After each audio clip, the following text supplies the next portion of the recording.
Good afternoon.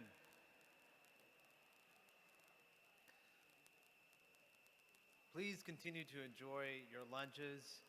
Also, please indulge in the food. It was intended for the purpose of being consumed, so don't be bashful. Um, in thinking about the topic of the event, and in thinking about discourses about the rule of law, we're always at a point in which we're discussing both the rule of law and we're also talking about the contours of the subject, which itself can be quite challenging. And so raising the bar and getting or having someone who is as qualified and well respected as Ambassador Tabaka is really our treat. His extensive biography, again, is in the materials along with all the speakers, but I want to predicate this discussion with a very long and storied career that began in the fight for civil rights and has taken him to a unique position in the Obama administration on one of the perhaps perennial challenges that we face both here and abroad.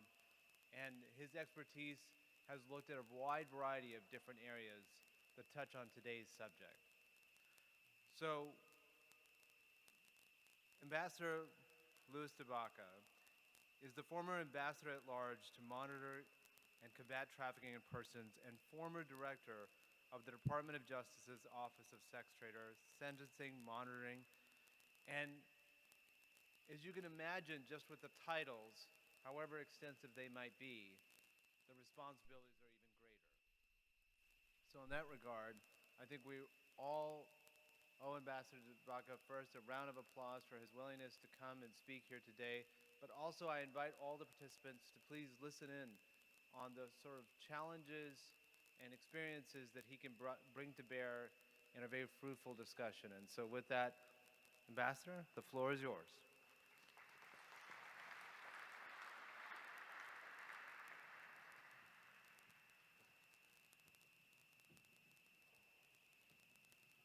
I love how the water matches the podium. So the last time that I was here for lunch at the U.S. Institute of Peace, the keynote speaker, Ambassador Paolo Dobriansky, who's a giant of the State Department and a giant of democracy building, was Undersecretary of State and a lot of other important things, was standing basically here at the podium, and we were all out watching her talk, and a derecho storm came barreling into town, and she didn't notice it, and we were all horrified because we saw what looked like tornadoes starting to form out over the river. So we should probably have a signal. If you see a huge storm, just raise your hand and let me know, and we could all jump in the basement or something. All kidding aside, I want to thank U.S. Institute of Peace, not just for this wonderful place to learn and to come together, but what U.S. Institute of Peace represents for us who have worked as diplomats in the United States service. The idea that peace is something that is a goal in and of itself, not simply that peace is the time that you rest and reload between the exciting times in diplomacy, but rather that peace is what needs to drive us. And that's why I think it's very appropriate to talk about rule of law when here at the U.S. Institute of Peace. I'll talk a little bit today about rule of law kind of as a concept, but I definitely want to thank the South Carolina Rule of Law Collaborative, as well as my former colleagues from the Bureau of International Narcotics and Law Enforcement at the State Department for the Just Track program itself, which we're, of course, all here as part of. And Just Track is not simply kind of skills training. Just Track is not simply programs here in the United States or around the world, but to me, it's very much trying to take this ethos of rule of law and put it into action. And so I'm going to talk a little bit about what that ethos actually is. But first of all, and I guess it's probably 4 hours into a rule of law conference, it'll seem a little strange, but let's talk about what rule of law is. Now, Vince Lombardi every year at the first day of practice would raise a football up in the air, and all of these professional football players at the top of their game had played ball for their entire life. He would then say, "Gentlemen, this is a football." And I think that that's one of the things that we need to do. We always need to start with first principles. What is rule of law? Let's think about that a little bit before we think about innovation and before we think about technology to advance the rule of law. Now, a simple definition is that the rule of law is the restriction of the arbitrary exercise of power by subordinating it to well-defined and established laws. A little more granular, the folks from the World Justice Project break it down into 4 pillars. Accountability, that the government as well as private actors are accountable under the law. Just laws. Laws are clear, publicized, stable, applied evenly, and that they protect fundamental rights, including the security of persons and property, and certain core human rights. Third, open government. The processes by which the laws are enacted, administered, and enforced are accessible, fair, and efficient. And fourth, accessible and impartial dispute resolution. That it's delivered timely by competent, ethical, and independent representatives, neutrals, who are accessible, have adequate resources, and reflect the makeup of the communities that they serve. There's another way of thinking about rule of law, and it's something that we often do, and that is as a practice area, an infrastructure, sometimes as a business, funding opportunities, grant management and oversight, maybe even as a buzzword that comes up in development projects, foreign assistance, and international meetings. And you can see that in how one well-respected and active nonprofit institution describes their rule of law project. And I quote, "We seek to strengthen legal institutions, to support legal professionals, to foster respect for human rights, and to advance public understanding of the law and citizen rights. In collaboration with our in-country partners, including government ministries, judges, lawyers, bar associations, law schools, court administrators, legislatures, and civil society organizations, we design programs to respond to local needs and to prioritize sustainable solutions to pressing rule of law challenges. We employ rigorous and innovative monitoring and evaluation approaches in assessing the quality and effectiveness of our programs." Not exactly the stirring rule of law challenge that gets us to the barricades, but sufficient for a grant application. I'm going to use my speaker's prerogative instead to kind of mash all of these concepts together into a definition of rule of law that you should not follow. You should follow what the folks from University of South Carolina tell you, because they're the experts. But here's what I'm thinking after this morning. The rule of law is both the aspiration of a government not of man, but of law, of citizens, not kings or warlords, free from corruption and caprice, allowing and protecting democracy and property, and it's simultaneously the infrastructures, funding streams, professionalism, safeguards, international norms, and even the jargon that it takes to get to that international goal. So basically, welcome to the rule of law. I'm also going to use my speaker's prerogative, however, to introduce you and to talk to you a little bit about somebody by the name of Antonio Perez. Antonio was a migrant worker.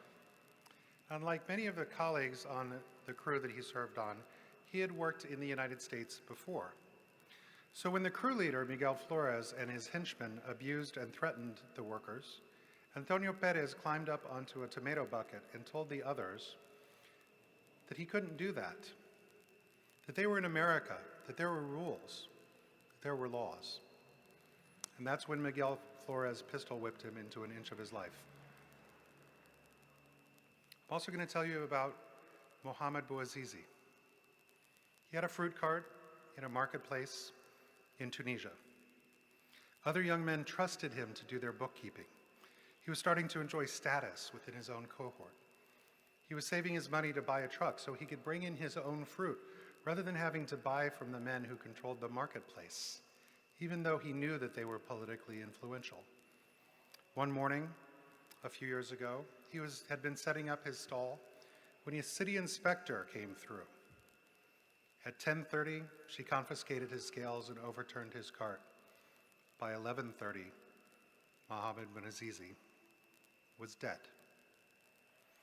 I tell you about these young people because today's themes of enforcement, engagement, and e-governance have to be seen in the context of real people and the ethos that rule of law seeks to advance. Now, since I'm speaking after our enforcement panel with such impressive display of the digital forensic skills and a good conversation about the tensions that we sometimes see between technology and the neutrality that it brings, both for good or ill, I'm going to concentrate my thoughts on some of the other aspects of innovation and enforcement in this context. And I want to concentrate it around the idea of fairness. Fairness in enforcement makes rule of law a development tool. As IJM's Gary Haugen and Victor Boutros of the Human Trafficking Resource Center, both alumni of the Civil Rights Division, I might add, have pointed out, crime has a parasitic effect on development. So the gains of a water project or a girls' education scheme can be undone immediately, not just by reassertion of traditional ways, lack of funding sustainability, or the lack of capacity to manage a project once it's handed back to the local community. Rather, the lack of rule of law serves as an anchor, dragging the project and the community down. Corruption, but also violence or abuse that's not prevented by the police, the lack of access to justice. In some ways, think of it not just a problem of not enough policing. Vulnerable communities around the world are often over-policed, thank you very much. But rather, what kind of policing is it? Is the ethos of law enforcement to be that of protect and serve, as we hope that it is here in the United States? Or is it the more traditional post-colonial model of maintaining social order? Because the second is in tension with what we see as the idea of the rule of law, as it's become constructed in the post-Cold War system. And people, even in countries where the traditional model of maintaining social order is what's being delivered to them, even in those countries, people have come to internalize and to expect a modicum of protection and responsiveness from the authorities. Laws applied evenly, protecting property and core human rights. I mentioned Mohamed Bouazizi because I spoke a little while ago with the economist Hernando de Soto, who's done such path-breaking work on land title around the world.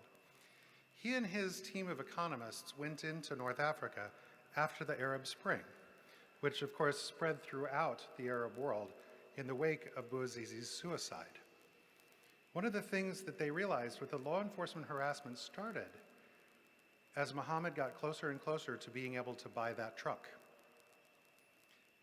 That would have allowed him and the other young men to break the monopoly of the market's suppliers, which would have directly affected the corruption that the town authorities relied upon. And so what seemed like just another day of petty harassment to the town officials seemed like humiliation and ruin to Mohamed Bouazizi, leading him to self-immolation when the governor refused to meet with him after his scales were taken and his business records destroyed. He'd become a leader, and people had begun to hope and trust in the system, and they took that away from him. This heavy-handed application of the law with a truncheon in one hand and an upraised palm in the other was just how the system worked, until it came up against a generation in the Arab Spring that believed that they deserved more. So one way to look at rule of law is not just to see what laws exist, but how they're being applied, and on whom. so that the process of laws are then seen as fair and just, rather than simply a tool of social control. And innovation and technology actually give us a lot of opportunities for that.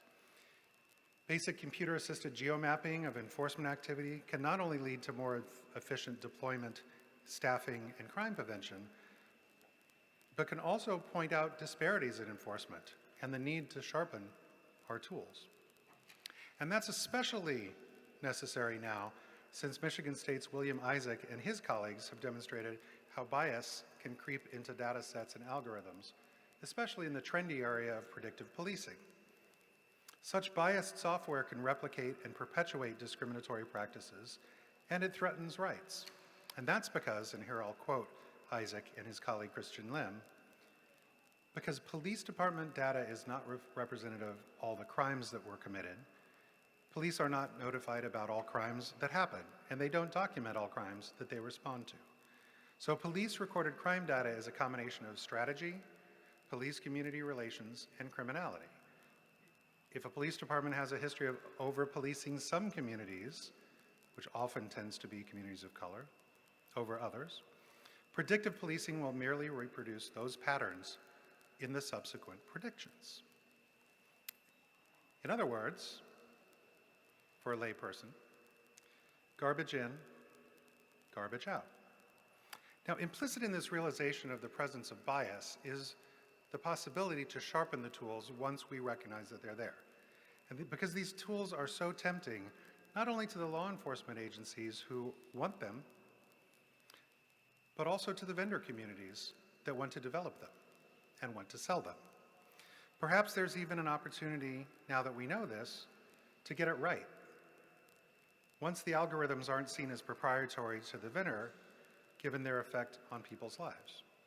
But certainly we've learned enough about predictive policing not to over-rely on technology, for instance, to make criminal justice decisions such as denying bail or pretrial release on the basis of what a non-public algorithm recommends, as opposed to rule of law being placed in the hands of a judge, a professional, in an open and transparent courtroom process. Now, it's not just these cautionary tales that I want to raise, though, or ways to guard against misplaced enforcement responses. There's also a real wow factor happening right now, with technology as a force for good in both enforcement and transparency efforts. And that's whether you're talking about anti-corruption, illicit trade, or my field of human trafficking. And it's not just on television, where the people on Hawaii Five-0 and CSI seem to have all of these tables that you can move your hand on, and somebody's rap sheet appears, and a picture of them, and their address, and their favorite song. These giant screens that look like tables and walls. No vendor has ever come to my government office, by the way, to sell me one of those giant screens. So think about that for the future. Technology is not necessarily what you see on TV. Technology is the thing that is quietly showing up in places that for too long were no-go zones for enforcement. And that's actually helping communities access justice and to find a voice. And that technology is often going to be on an app, on a cell phone, something simple. As we learned more about the interrelationship over the last 10 years between slavery and the fishing fleet and the destruction of the fisheries, we've also seen a number of projects that use technology to cut off illegal, unreported, and unregulated fishing, or IUU, both as an anti-trafficking response and as an environmental necessity. And those technology projects have resulted in breakthroughs.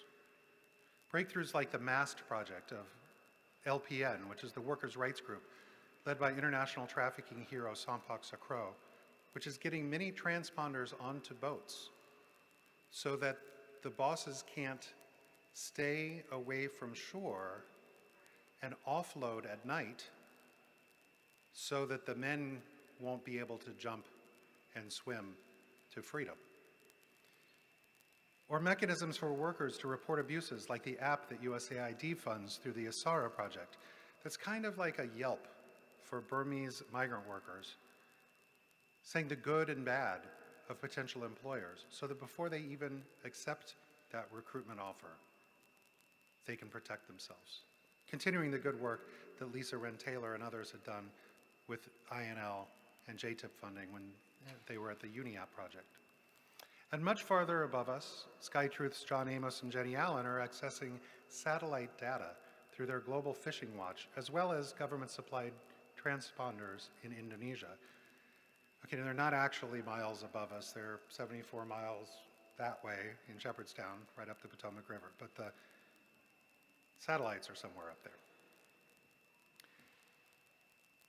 Law enforcement technology is not always this high-tech, and it's not always infotech. It can also be hardware. So back in the 1990s, there was a lot of research that some of you might remember into less than lethal technologies for crowd control or to address a standoff in ways other than shooting center mass. Those projects seem to have become a bit of a thing of the past, as in the post-9/11 world, more of the research and development crosses over from military technology. And so instead of discussing immobilization technologies like foam and glue or ways to turn off a fleeing car from a helicopter, we see more ping compliance projects.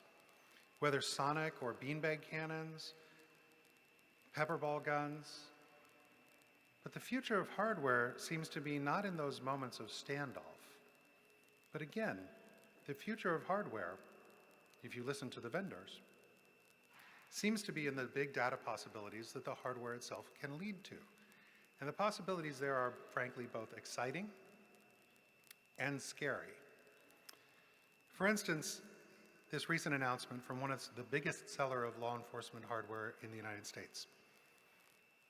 Quote, "We are changing our name from Taser to Axon to reflect the evolution of our company from a less than lethal weapons manufacturing company to a full solutions provider of cloud and mobile software, connected devices, wearable cameras, and now artificial intelligence."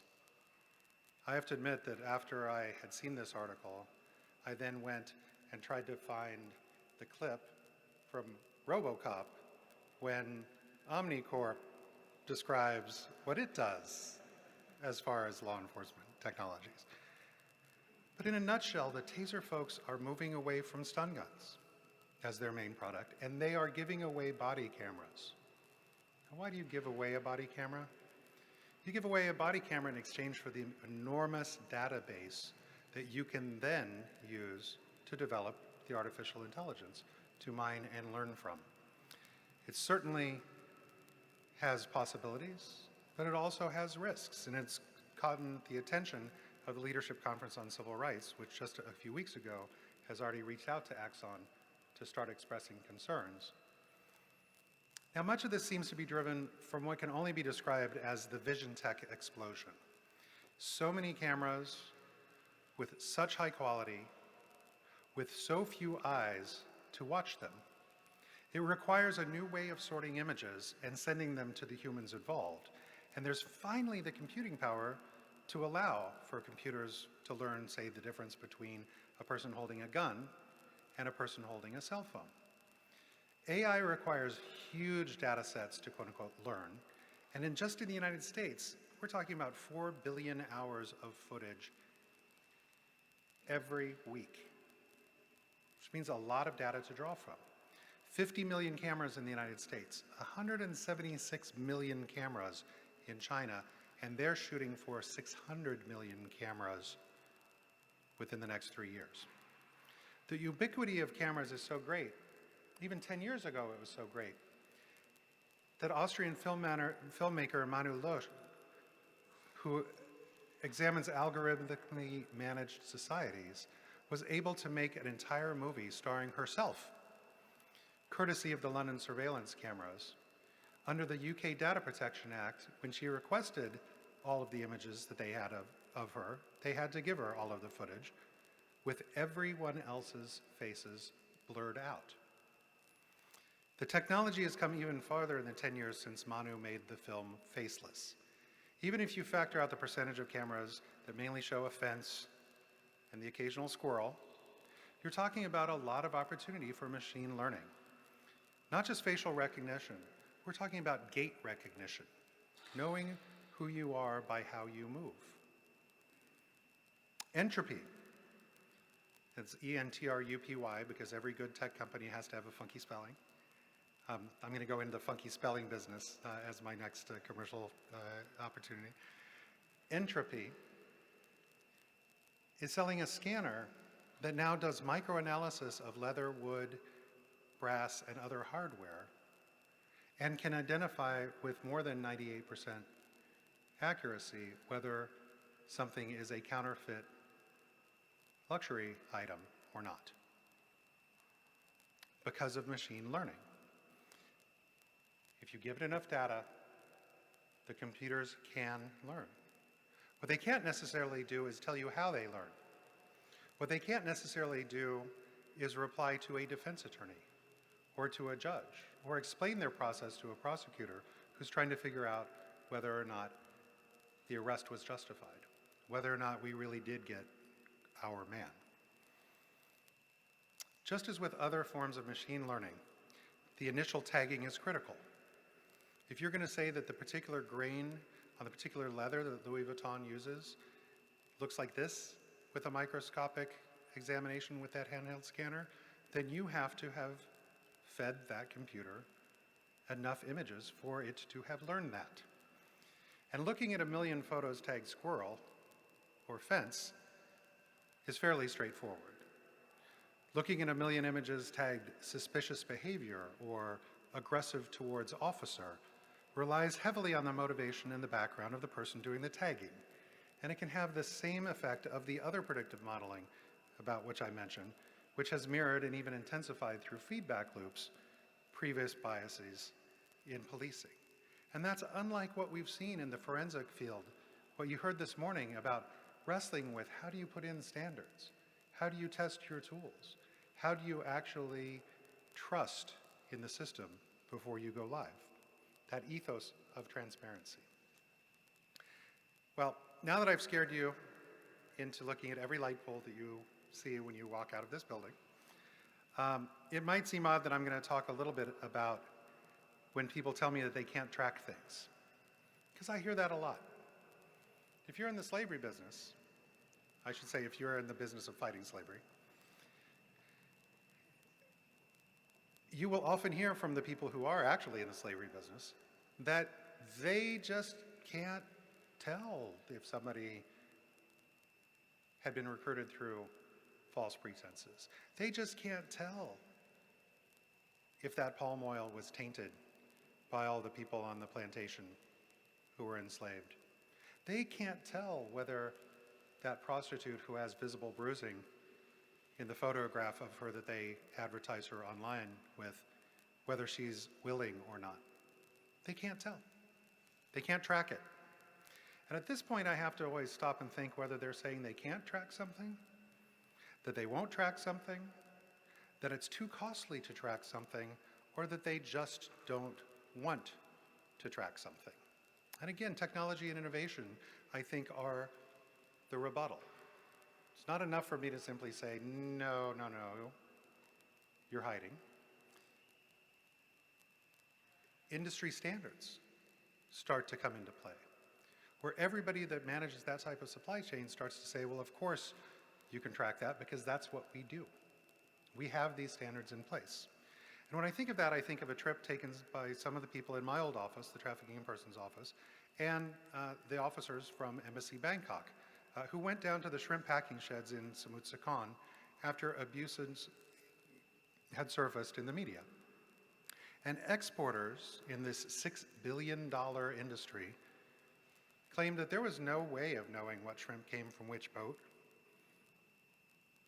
because of course that would have linked the abusive captains to the eventual purchaser in the United States. Folks with names like P, F, and Chang. Folks with names like Wall and Mart, like Whole and Foods. The workers told my staff that they didn't like it when the Americans came because the day before the Americans would show up, the owners would tell them the Americans were coming and tell them not to bring their kids to work. So they had to get babysitters. and they were out the money that their children could have made that day. And if that wasn't enough, that they somehow had advance notice that American law enforcement and American diplomats were coming to audit,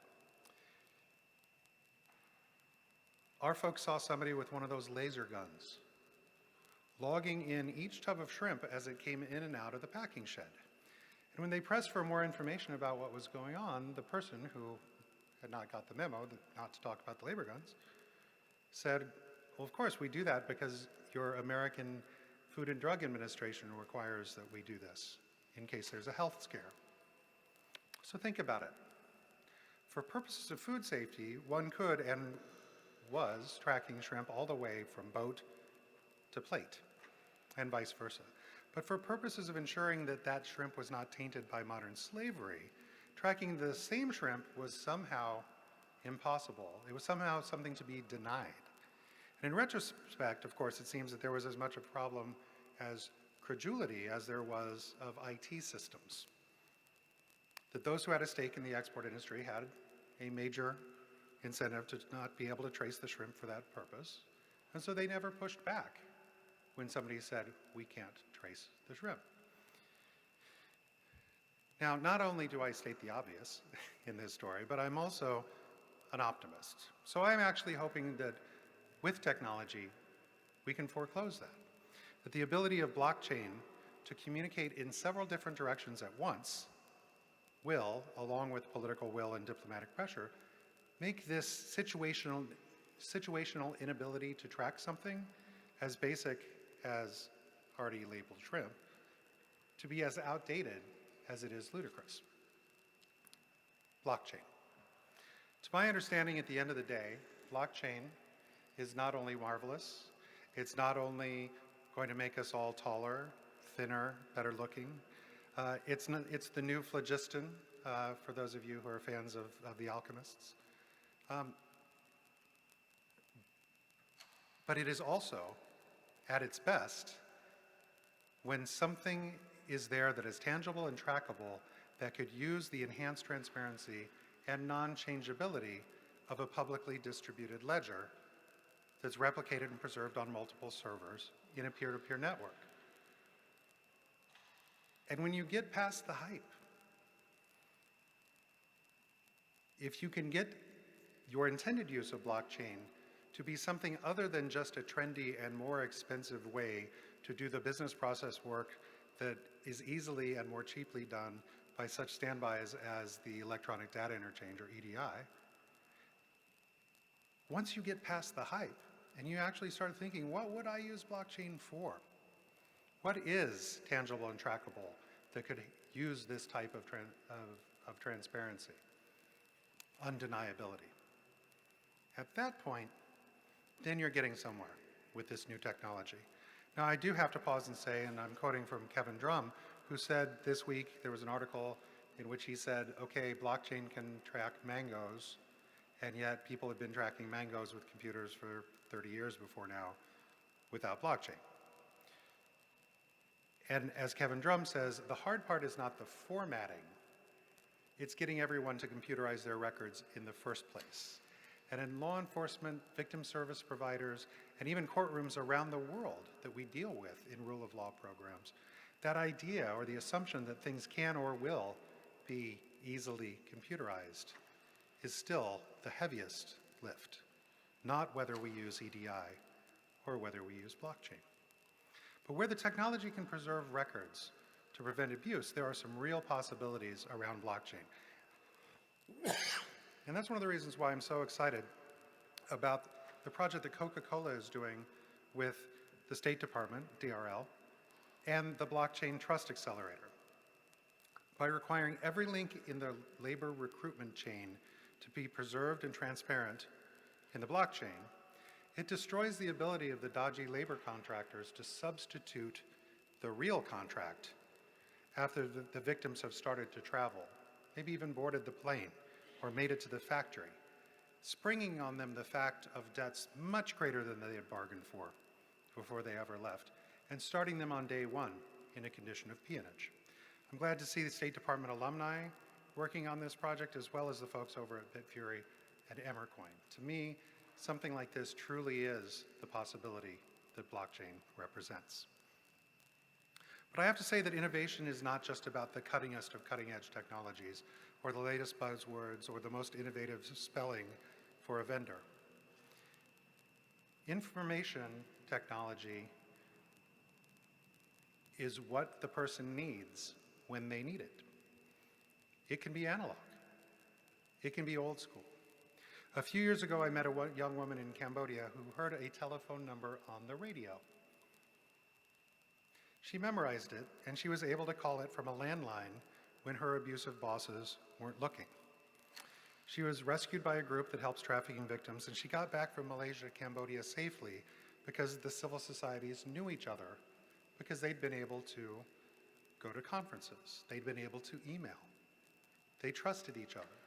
So these technologies that are not blockchain, that are not AI, that are not the things that you would go to your local venture capitalist to try to raise funds for, radio, telephones, transportation, networking, those are the things that saved that girl from yet another year as a domestic servant, alone and trapped in that apartment in Kuala Lumpur. But now let's take that story from analog up to digital. Through the victims case management system that Liberty Asia has pioneered with JTIP funding and as well as USAID funding, NGOs across Southeast Asia, including those two NGOs, are not only networked, but they can analyze now from the standard intake forms that capture everything from when the person was enslaved, who promised them what their needs were upon their escape. And for the first time, with the help of the folks from Salesforce, we're seeing an intake form that can then turn into a database that's unified and large enough to start to support the kind of analysis that will feed back into anti-money laundering and criminal investigative efforts. What are the actual trends? What are the connections? Who's profiting? And what are the choke points? The victim case management system will then eventually take us back to the analog, on-the-ground ethnographies to fill in our knowledge database, and hopefully good old-fashioned liberations, arrests, and prosecutions. What we used to call going through the door. We can do all of this innovating. We can do all of these innovations. And yet, if someone doesn't go through that door, or if someone doesn't welcome the victim of domestic violence, sexual violence, or human trafficking when they leave on their own, then all of that technology is for naught. Technology is a double-edged sword. We've heard that this morning. There's exciting things happening, for instance, in digital marketing places, both positive, exciting things and negative, exciting things. A very positive development in the last month and a half is the closing down entirely of Backpage.com, which had made millions off of advertising sexual services and is currently charged federally with colluding with pimps on how to offer children in the online ads for prostitution, how to say the things that made a John know that he was able to find an underage girl without being so overt as to flag the attention of law enforcement. Another positive development are tools developed with Backpage in mind, frankly, that can now be deployed against other online sex markets, such as Marinus's traffic jam and facial recognition programs. And I think that there's probably going to be now a little bit of whack-a-mole that happens. With Backpage shut down, new and potentially darker sites will try to fill the gap left by Backpage's closure. But it is a positive normative event to close down a site on the internet in which over 80% of the victims in federal sex trafficking cases last year were marketed for human trafficking. All of the things that we've been talking about don't just take place between law enforcement, government, courts, victims, and criminals. They take place within systems. They take place within societies. They take place within the public sphere. And so public engagement is so critical, and this is one of the reasons why it's exciting that we're going to be leaving here in a little bit and moving into a discussion about new ways of doing public engagement. Now, just as with the greatest innovations of history, the printing press, dissemination of the Bible in local languages, etc., new technological means of engagement can be phenomenally empowering to citizen activism and maybe end up changing the pre-existing social order in the process. And frankly, we don't really even know. We know it happens even if there's not the guiding hand, active guidance of a government or someone else, just by having that new technology out there. Kings fall, empires crumble, simply because someone figured out how to print over and over and over and over in languages that people could read. Now, as you know, I've spent a lot of my career fighting slavery, and I always look at our predecessors and what they did to make slavery illegal in the United States in the first place. And without the railroad, the telegraph, manufacturing, even advances in printing technology, the great crisis of slavery in America may not have come. The ability to build a social movement of abolitionists with survivor leaders like Frederick Douglass coming on a tour lecture to your own town square so that you could hear what it had been like. The ability to tell stories of injustices such as New Yorker Solomon Northup, kidnapped and held 12 years a slave, despite having been born free. Even technology that now seems simple, like being able to have illustrations in a book. Uncle Tom's Cabin not only made people confront the pain of being beaten or sold away from one's family in its prose, but in the 6 illustrations that were in it, they were on the cutting edge.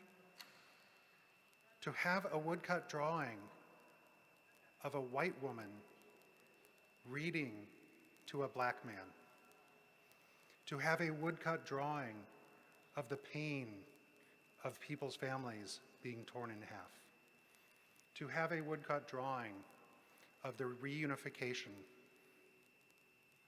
in the land of freedom. A book that sold 300,000 copies in its first year in a country with only 20 million people could not be long ignored by politicians, nor could its vision of freedom that it contained, no matter how archaic or romantic or simplistic it might seem to modern eyes. The techniques and the traditions of that first great social movement live on now in what we would call civil society or NGOs. And the abolitionists were nothing if not eager adopters of information technology. But it's important that these innovations of engagement advance actual civil society, not fake NGOs. And here's another storm cloud on the horizon. Political scientist Bilge Yabanisi is studying the remarkable proliferation of Turkish civil society organizations in the last few years. Now, normally, we would say, this is great, there's more civil society organizations in Turkey. And yet, this is happening at the exact same time as a crackdown on the freedom of expression, association, and assembly. Many of these new organizations may actually serve to build authoritarianism from below by crowding out legitimate civil society organizations and absorbing available funds and space that may have been otherwise available to opposition groups, to women's groups, to democracy groups, many of whom were funded from the State Department and USAID in the past. And this is not, frankly, unlike what we saw in the 2016 election, in which foreign actors set up fake NGOs, often in competition, to increase tensions and degrade people's trusts in institutions. And so it's come out that simultaneously, highly charged messages were put out under the rubric of Blue Lives Matter, accusing civil rights activists of being disrespectful to honorable police, while at the same time, a person from one desk over was putting up postings about Black Lives Matter activism to protest official misconduct, to get everyone at each other's throats. And just this week in Bloomberg, we learned that this social media fake civil society was replicated on the ground as a reporter from the Breitbart website paid someone to create an AstroTurf organization to suppress black votes, specifically in Pennsylvania and other battleground states. But there's engagement of a different kind, not simply this potentially negative engagement. There's some amazing engagement out there, and a lot of it is the kind of stuff that makes people trust and support institutions of government and law and business. And these are often platforms that provide information that you want and that you need. For instance, the Institute for Intergovernmental Research maintains the National Sex Offender Public website. It's integrated with governmental systems but doesn't cross over into them. The FBI's National Sex Offender Registry.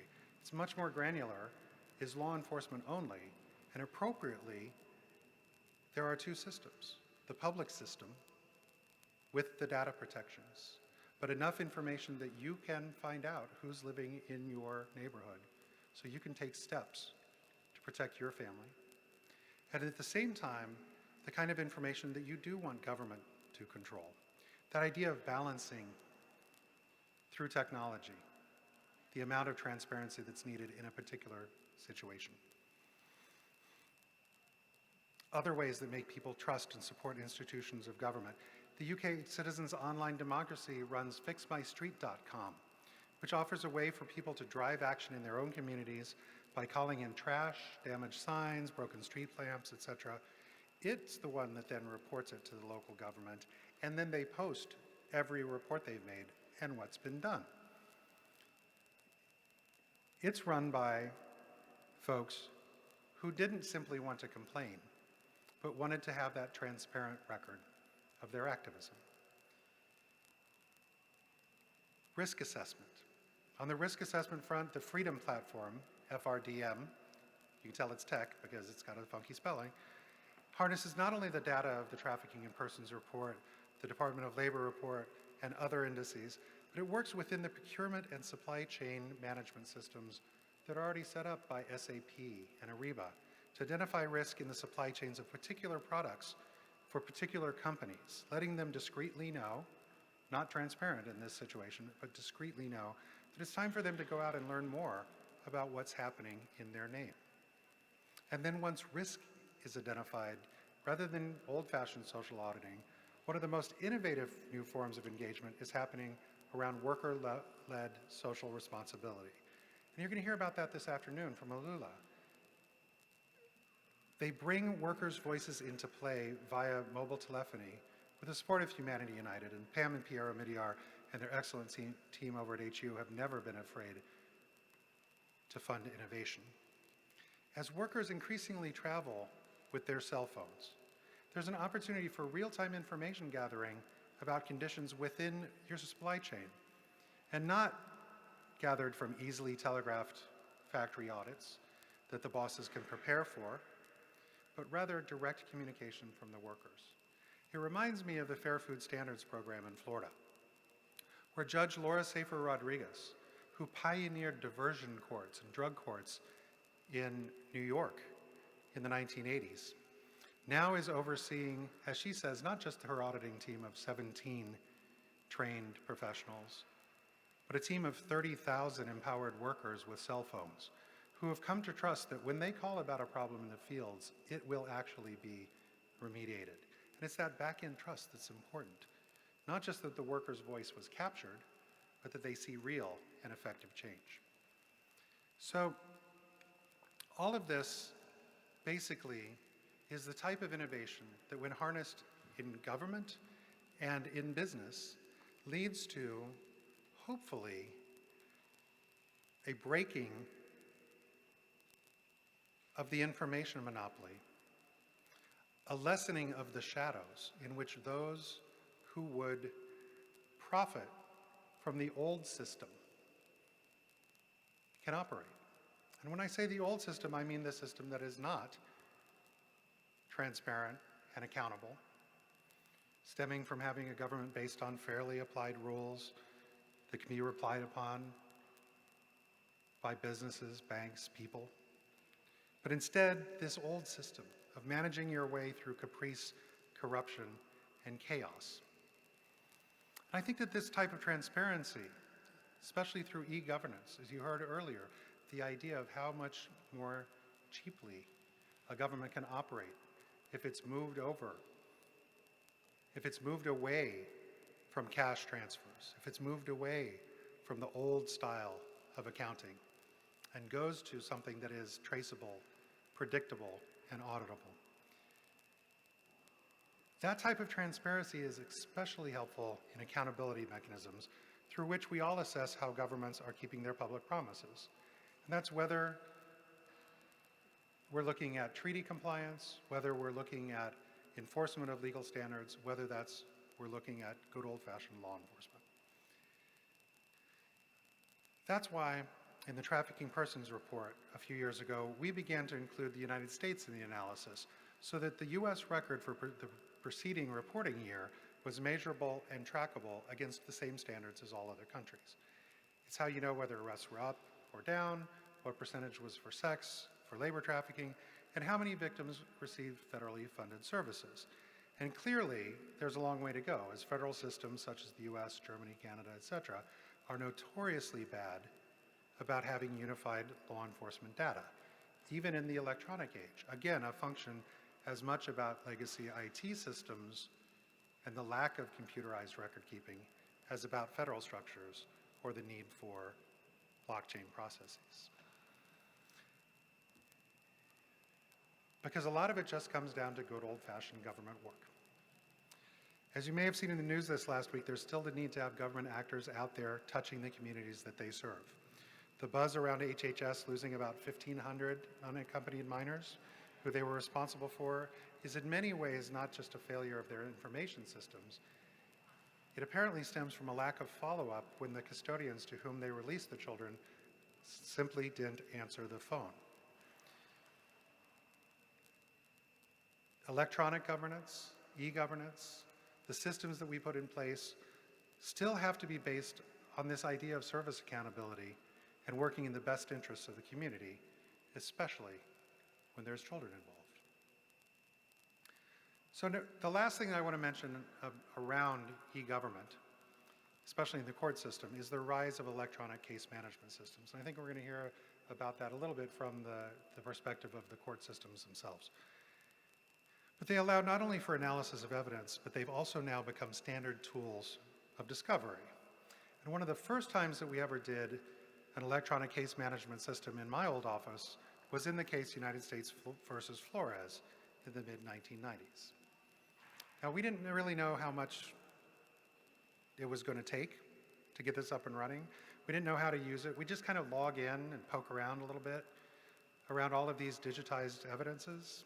And in retrospect, I realized it was actually just a whole lot of PDFs with some bait stamps, some numbers, electronic document numbers on them. And that was pretty much the cutting edge of technology, was being able to click through them. And my co-counsel in that case, Leon Rodriguez, who would later learn more about digital systems than he ever wanted to when he was running the HIPAA team over at HHS and then became the head of Citizenship and Immigration Services, he was looking through the evidence one day and he was able to send me a document by email in about the time it took for him to rush across the hall and through my door. That PDF was the scrawled notes of the crew leader's side of a telephone conversation, including the phone number where the men he would later enslave had taken refuge. They'd been helped by some nuns when the van that was smuggling them into and across the United States broke down. The workers didn't remember where that had happened, but I found them through my Catholic social justice friends in a convent in Kansas. The nuns had the phone records of a long-distance call to the East Coast. The local deputies who took the men to the nuns when they found them by the side of the road had written down all 27 of their names. So we were able to verify who had been in that van and who had been in the convent. And the workers told us that the driver had told them after a phone call that in order to pay for the cost of the repairs to the van, he wasn't taking them to Miami like he'd promised. He was going to take them to the patron. and they'd have to work for the patron until they repaid the debt. In other words, classic debt peonage, classic slavery. And when Leon found Miguel Flores's handwritten notes about that call, verifying that he was indeed the patron, that's when we knew that we had him. So I want to say thank you to everybody that works on electronic case management systems, even the very rudimentary ones of the 1990s. Because it was because of that piece of evidence that we were finally able to convict Miguel Flores for what he did to those workers, for what he did to Antonio Perez when he stood on that bucket and told them that they had rights. We went on to bring a similar case against sex traffickers in Florida with the same investigators and same NGO partners, United States versus Cadena. And that established the use of the slavery statutes in sex trafficking, as opposed to using prostitution laws that did not see the women as victims, that did not admit that the women had rights that needed to be protected and vindicated by the federal government.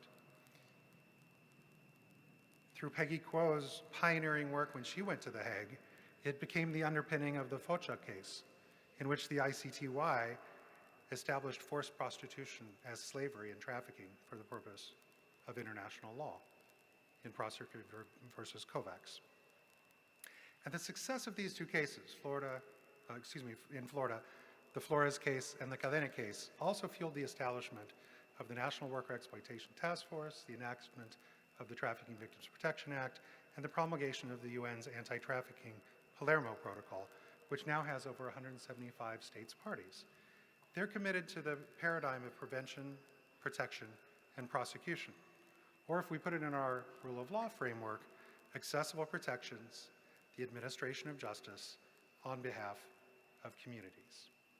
But more importantly, the Flores case unleashed a powerful set of workers' voices. I mentioned earlier the Fair Food Standards Council, Judge Laura and her 17 auditors, and her 30,000 strong group of workers with their cell phones. They are, in a way, the auditing arm of the program that resulted from the Flores case, the Coalition of Immokalee Workers.